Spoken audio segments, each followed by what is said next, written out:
Student, बहुत बहुत स्वागत है आपका मेरे इस चैनल में। इसमें हम आपको इंजीनियरिंग मैथमेटिक्स थर्ड का सिलेबस आपको दिखाएंगे बच्चों। इसे आपको पढ़ना है और ये जो भी बच्चे पढ़ेंगे ये सिविल वाले बच्चों के लिए ये है मैथ थर्ड। आप देख पा रहे हैं जो लिखा हुआ है, इसमें केवल सिविल इंजीनियरिंग वाले बच्चे इसमें पढ़ेंगे।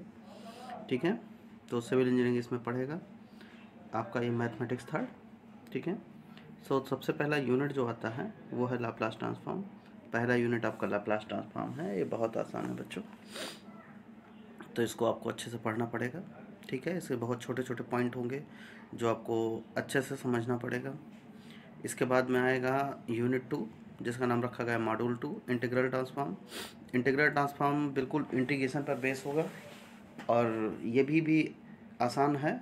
आपको थोड़ा सा इंटीग्रेशन पे फोकस करना पड़ेगा और काफ़ी ज़्यादा मेहनत करने की ज़रूरत है। इसमें जेट ट्रांसफॉर्म भी आपको मिलेगा और डिफरेंशियल इक्वेशन भी मिलेगा। इसके बाद में आएगा मॉड्यूल 3। मॉड्यूल 3 में आपका फार्मल लॉजिक है। आपका ये डिस्क्रीट मैथमेटिक्स का पोर्शन शुरू होता है बच्चों, और डिस्क्रीट के पोर्शन के ऐड होने की वजह से आपका सिलेबस काफ़ी आसान हो गया है। ठीक है, इसमें आपकी केवल थ्योरी है और जैसे अलजेब्रा आप पढ़ते थे, सेट थ्योरी पढ़ते थे, उसी प्रकार से है। और आपका मॉड्यूल 4 में भी आपका सेट है, रिलेशन है, फंक्शन है, कंटिन्यूअस टेक्निक है, जिसमें सेट के बारे में पढ़ोगे, रिलेशन ऑफ फंक्शन के बारे में पढ़ोगे, मैथमेटिकल इंडक्शन क्या होता है, ये सारी चीज़ें आप पढ़ोगे इसमें।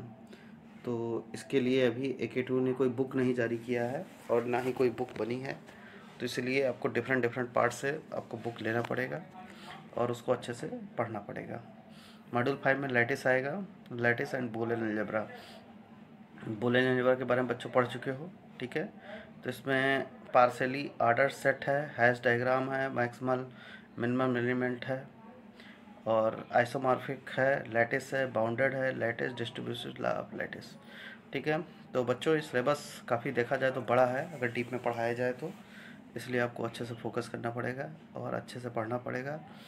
ठीक है, ट्रूथ टेबल है, बूलियन अलजेब्रा है, कार्नोफ मैप है, तो इसको अगर तेज़ी से पढ़ा दिया जाए तो समझ में नहीं आएगा बच्चों को, फिर थोड़ी दिक्कत होगी समझने में, और इसके लिए प्रॉपर क्लास आपको अटेंड करना पड़ेगा। तो बने रहिएगा हमारे चैनल में मेरे साथ। आपको हम ये इंजीनियरिंग मैथमेटिक्स थर्ड का बताएंगे, आपको अच्छे से वीडियो डालते रहेंगे।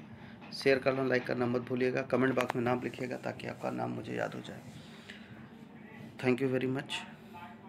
Welcome to my student. आप पढ़ेंगे इंजीनियरिंग मैथमेटिक्स 4।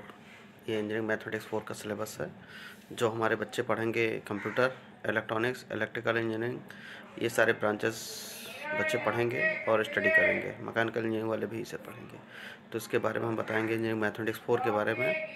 तो चलिए देखिए, सबसे पहले इसमें आएगा partial differential equation.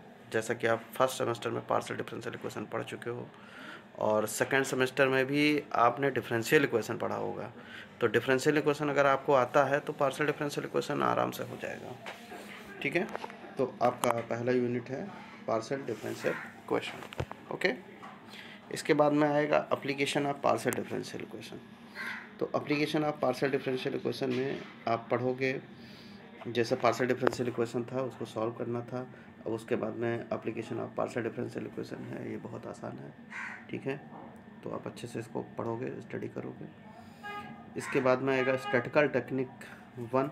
Statistical technique 1 में आपका ये पूरा जो प्रोबेबिलिटी आपने पढ़ रखा है उसी से रिलेटेड थोड़ी बहुत चीज़ें मिलेंगी। मोमेंट मिलेगा और kurtosis, curve fitting, method of least square, इसमें कुछ फिक्स चीज़ें हैं जो 100% पूछी जाती हैं और वो आपको पढ़ाया जाएगा।